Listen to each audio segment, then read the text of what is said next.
یہ کہانی ہے تاریخ کے اس راز کی جو اکثر چھپا لیا گیا۔ جب انسان فرشتوں کا تصور کرتا ہے تو اس کے ذہن میں ایک ایسی مخلوق ابھر کر آتی ہے جو نور سے بنی ہوئی ہے، جو گناہ سے پاک ہے، جسے نہ بھوک لگتی ہے، نہ خواہش ستاتی ہے اور نہ ہی جس کے دل میں نفس کی کوئی آواز اٹھتی ہے۔ فرشتے وہ ہیں جو اللہ کے حکم کے بغیر ایک قدم بھی آگے پیچھے نہیں کرتے۔ لیکن اگر میں آپ سے یہ کہوں کہ تاریخ کے ایک موڑ پر دو ایسے فرشتے بھی زمین پر اتارے گئے جنہیں انسانوں جیسی سوچ، انسانوں جیسی خواہش اور انسانوں جیسی آزمائش کے ساتھ بھیجا گیا، تو کیا آپ کا یقین لرز اٹھے گا؟ یہ کہانی صرف ہاروت اور ماروت کے نام کی نہیں، یہ کہانی اس امتحان کی ہے جو صرف انسان کے لیے نہیں بلکہ فرشتوں کے لیے بھی لکھا گیا۔ اس وقت کا تصور کیجئے جب زمین پر رہنے والے انسان ایک کے بعد ایک گناہ میں ڈوبتے جا رہے تھے، خون بہانا عام ہوتا جا رہا تھا، جادو، شرک اور نفس پرستی لوگوں کی زندگی کا حصہ بن چکی تھی۔ فرشتے جو آسمانوں پر رہ کر زمین کا حال دیکھتے تھے، اللہ کی بارگاہ میں عرض کرتے رہے کہ یہ مخلوق کس قدر نافرمان ہوتی جا رہی ہے۔ روایات میں آتا ہے کہ فرشتوں نے عرض کی کہ اگر ہمیں زمین پر بھیجا جائے اور ہمیں بھی انسانوں جیسی آزمائش کا سامنا کرنا پڑے تو ہم کبھی بھی ایسی نافرمانی نہ کریں جیسی انسان کرتا ہے۔ یہ بات صرف ایک دعویٰ نہیں تھی، یہ ایک سوال تھا جو قسمت کے پنوں پر لکھا جا چکا تھا۔ اللہ تعالیٰ نے اپنی حکمت سے فرشتوں کے اس دعوے کو امتحان میں بدلنے کا فیصلہ فرمایا۔ چنانچہ دو فرشتوں کا انتخاب کیا گیا جن کے نام ہاروت اور ماروت بتائے جاتے ہیں۔ انہیں حکم دیا گیا کہ زمین پر اترو، انسانی جسم اختیار کرو اور انسانوں کے درمیان رہ کر دیکھو کہ جب نفس اور خواہش تمہارے سامنے ہوگی تو تم کیسے فیصلے کرتے ہو۔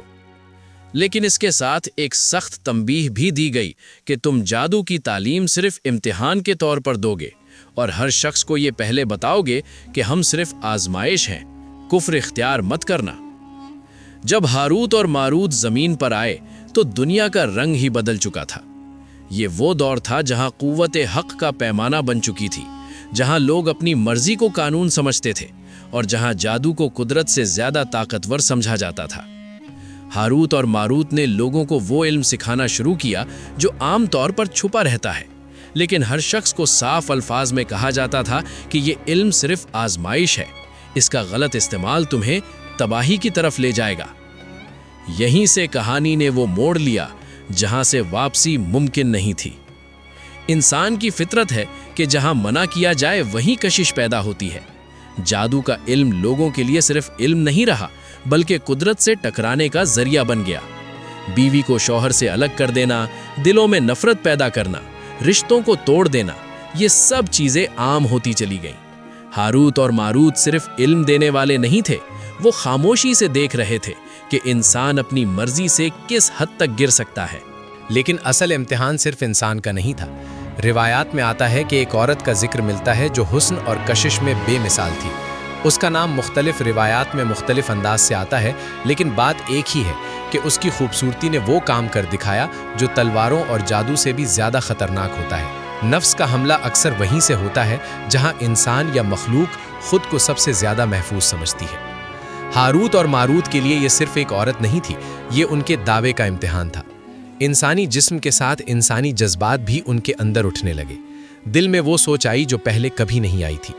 یہیں پر یہ سوال پیدا ہوتا ہے کہ کیا فرشتے گناہ کر سکتے ہیں یا یہ صرف امتحان کا ایک پہلو تھا؟ اس سوال کا جواب آسان نہیں، اور شاید اسی لیے یہ کہانی صدیوں سے لوگوں کو بے چین کرتی آ رہی ہے۔